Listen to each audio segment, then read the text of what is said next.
또 우리가 호흡할 수 있는 많은 공간을 좀 내어주려고 합니다. 앞으로 청년들의 활동 계속 지켜봐 주시고요. 광고 말씀 하나 드리도록 하겠습니다. 이제 순서가 몇 가지 안 남았는데 지금 행진을 진행하실 우리 운전자 여러분들과 또 안전요원 또 구호를 외치실 분은 뒤에 행진 차량으로 가서 준비를 해주시면 감사하겠습니다. 이제 앞으로 청년의 그 발언이 몇 개 남았는데 행진에 관여하시는 안전요원과 운전자와 구호 외치시는 분들은 뒤로 행사 차량으로 가주시면 감사하겠습니다. 우리 이번에도 청년입니다. 우리 두 분 한꺼번에 모실까요? 우봉이 청년 두 분 무대로 함께 모시도록 하겠습니다. 네, 같이 올라오세요. 또 한 분 계시잖아요. 또 한 분. 안 계세요? 한 분만? 네, 일단 올라오십시오. 예, 먼저 하시겠습니다. 네. 우리 큰 박수로 함께 하시겠습니다.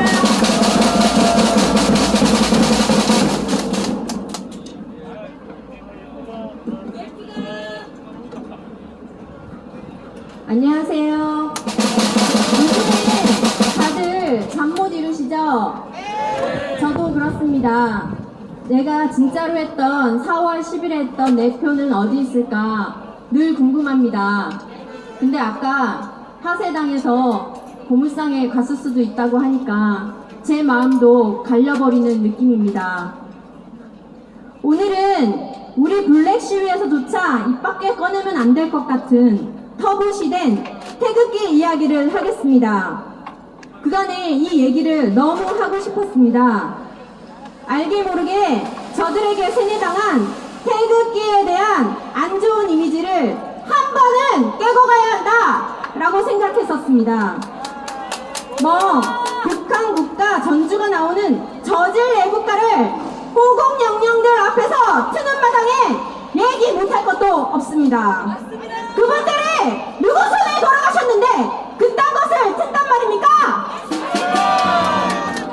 저는 요즘 현충일, 6.25 날, 제헌절, 8.15 광복절 같은 기념일의 소중함을 다시 한번 가슴으로 역사 체험하는 중입니다.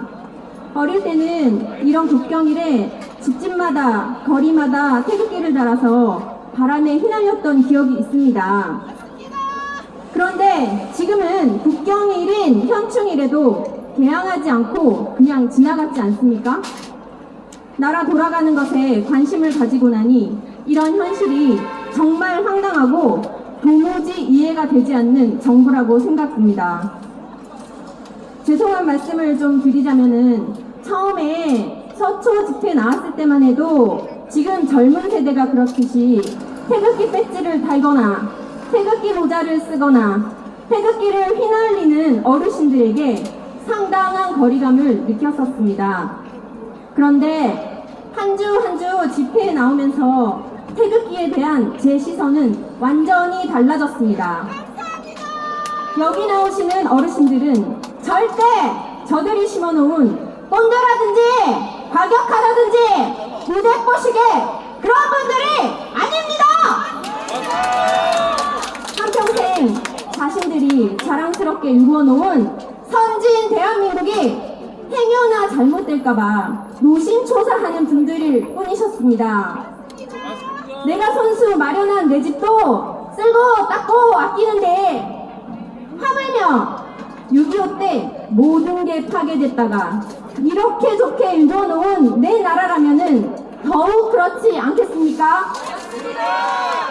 정의와 민주주의를 지켜내려 했던 그 마음은 지금 우리의 마음과 똑같은 겁니다. 어르신들은 당시에 태극기를 집어든 것 뿐이었고 지금의 이 검은 의상과 다를 바가 전혀 없습니다. 맞습니다. 오히려 어릴 때부터 민주주의를 몸소 체험으로 지켜냈기 때문에 숨겨진 진실까지 속속들이 아는 해방판 애국자 분들이십니다. 그래서 오늘 짚고 넘어가야 할 부분이 있습니다. 어느 날부턴가 대한민국을 상징하는 소중한 태극기가 왜 혐오와 배척의 이미지가 되었단 말입니까?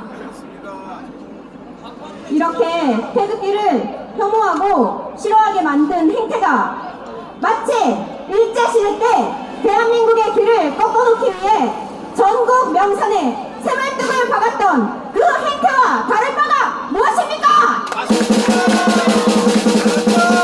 저들이 다 계획이 있는 줄은 알지만 대한민국 국민의 정신과 그 뿌리를 없애려는 정말 잔인하고 무시무시한 계획이라는 생각이 듭니다.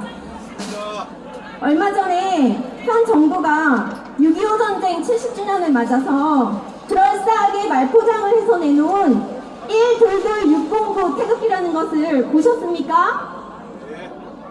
첫 번째 사진 좀 보여주세요. 첫 번째 사진. 광운대 교수가 디자인했다는데 말은 뭐 그럴싸합니다. 주특기이지 않습니까? 호국영령 유골함을 감싼 태극기 모습을 담아낸 거다. 뭐? 국뽕 애국심이 아니라 시대에 맞는 새로운 애국심을 드러내는 새로운 디자인이 필요하다 라면서 자랑스럽게 강의를 하고 다니시던데요. 그걸 바라보는 제 생각은 완전히 다릅니다. 국뽕 애국심? 뭐 지금 우리 국민이 약쟁이입니까? 국뽕이라는 비난 섞인 단어를 쓰면서 고유의 아름다운 태극기를 구시대적 꼰대 애국심을 상징한다고 사실상 폄하하셨던데요. 어째서 그 멀쩡한 우리의 태극기가 구시대적 국뽕 애국심 태극기입니까? 잘합니다. 이것은 지난 태극기 부대를 의도적으로 연상시켜서 또 한 번 프레임 붙이기를 하는 건가? 그런 생각도 했습니다.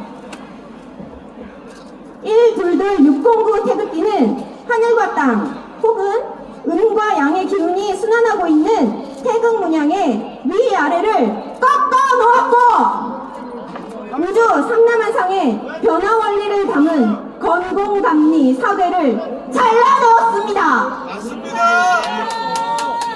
저는 개인적으로 이 122-609 태극기라는 게 정말 싫습니다. 두 번째 사진 좀 보여주세요.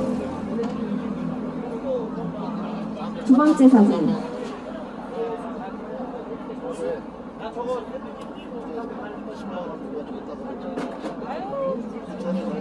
저 위에 제일 마지막 사진은 요번 태극기 배지를 단 모습인데요. 저 멀리서 얼핏 보면은 어느 나라 배지 같은 느낌이 듭니까? 최소한 대한민국 배지 같지는 않아 보입니다. 각 나라 대통령들은 정상회담 같은 거 할 때 자신이 어느 나라를 대표해서 왔는지 명확하게 전달하기 위해서 자기 나라 배지를 다 달고 다닙니다. 근데 그동안 어지간히 달기 싫어하셨나 봅니다. 저렇게 만들어 버리셨으니 저 배지는 잘 달고 다니실지도 모르겠습니다. 마지막 사진 보여주세요.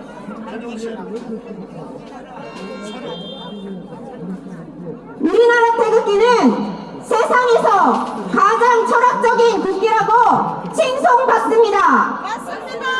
우주의 오묘한 원리가 저 국기 하나에 다 담겨져 있는 그 어느 나라도 흉내내지 못하는 고유한 모양의 국기가 태극기란 말입니다. 어쨌든 나쁜 프레임 씌우기가 성공했기 때문에 지금 우리 세대는 4.15 조작선거로 자유민주주의가 죽었다, 주권이 죽었다 이런 의미로 검은 우산을 집어들었습니다. 훼손된 태극기에 대한 이미지 때문에 지금 당장은 검은 우산을 들고 나와야겠지만 4.15 조작선거를 해결한 차후에는 반드시 우리 태극기의 가치와 상징성을 되찾아와야 한다고 생각합니다. 여러분, 이 모든 것을 바로잡기 위해서는 우선은 블랙 시위 하나로만 똘똘 뭉치고 세대 간의 벽을 허물고 서로 이해하고 존중하면서 커다란 융합을 이루어야 할 때라고 생각합니다. 4.15 조작선거 주범들 자들이 심판받게 되는 그날이 왔을 때 우리 모두가 마음껏 태극기를 흔들 수 있도록 다 같이 힘을 모읍시다! 마지막으로 저들이 가장 두려워하는 두 가지가 있습니다.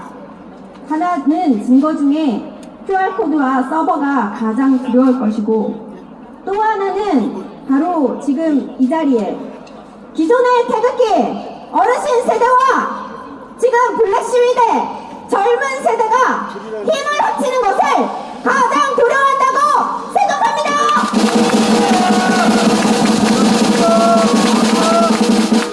이제부터는 재검표를 시행하고 4.15 조작 선거를 당장 수사하라고 해야 할 때입니다. 여러분, 우리 모든 세대가 아름답고 강력하게 융합해서 대법원과 검찰청을 에워싸고 우리의 바람을 소리 높여 외칩시다!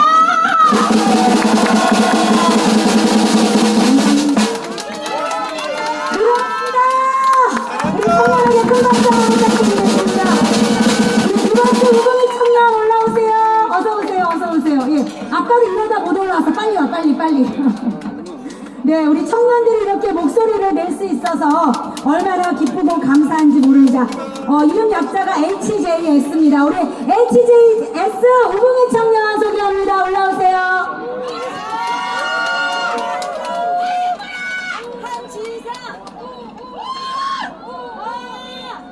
네, 안녕하세요. 저는 인천에 사는 20대 직장인입니다.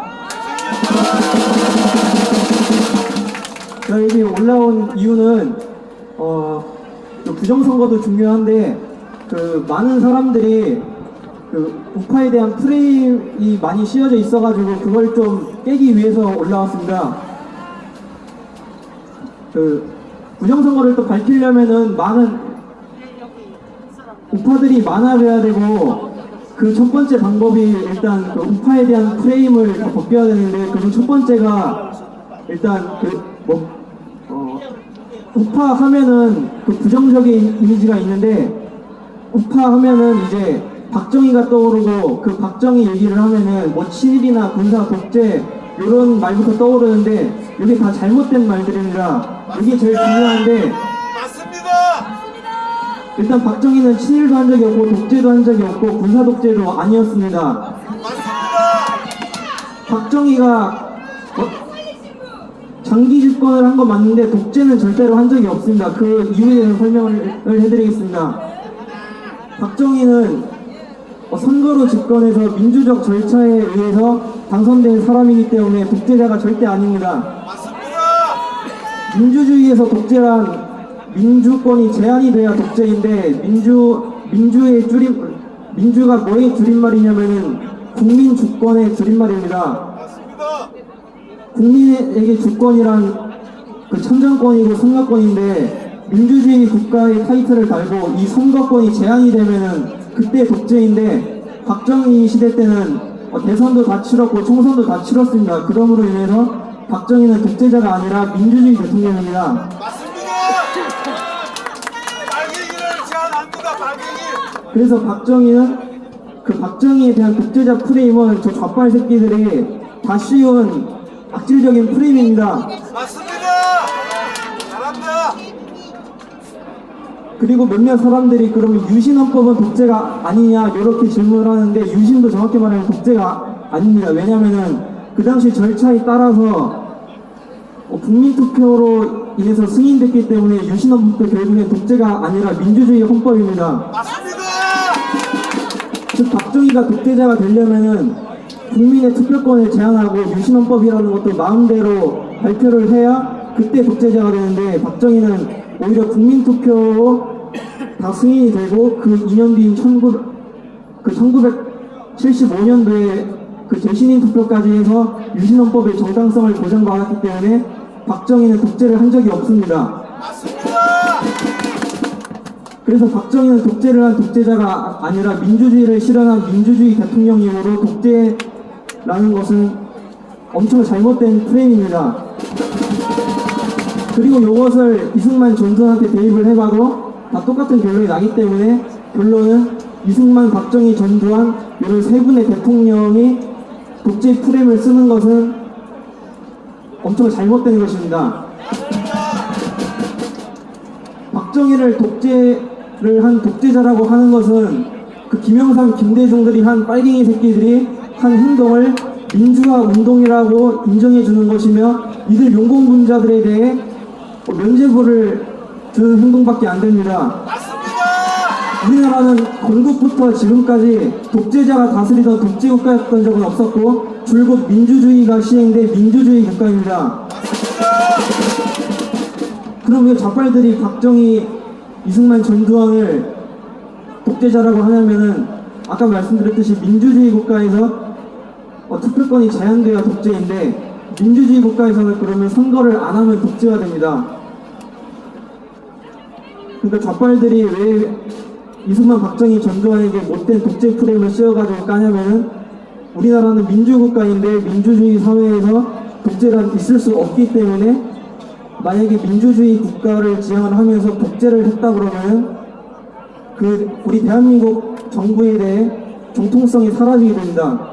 빨갱이 말 안 듣는다고 빨갱이 자꾸 독재라 그러는 거예요. 네, 맞습니다. 빨갱이 말을 안 듣기 때문에 안 들었기 때문에 왜 우리 그래가지고 빨갱이 말 들어야 돼?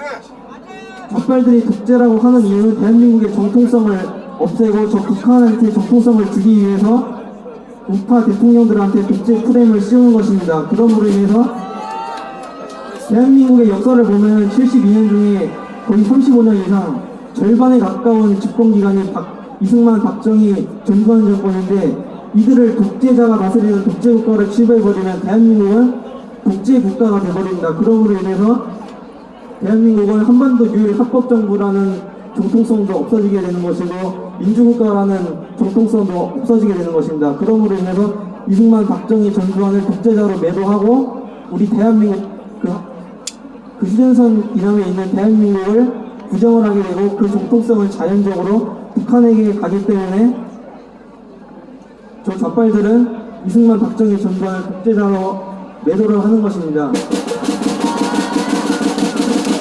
문제는 좌빨들도 그렇지만 결국 이제 그 정치를 잘 모르는 사람들이나 정치에 대해 관심 없는 사람들 그리고 우파 여러분들 중에서도 이런 걸 잘 모르는 사람들이 많은데 좌빨들이 항상 하는 얘기가 박정희는 나쁘다, 박정희는 뭐 독재를 했기 때문에 나쁘다 이런 식으로 말을 하고 이제 우파 사람들은 그래 그러면 박정희는 독재는 했지만 경제는 살렸다 이런 소리를 하는데 이런 거 다 개소리입니다. 박정희는 독재를 한 적이 없습니다.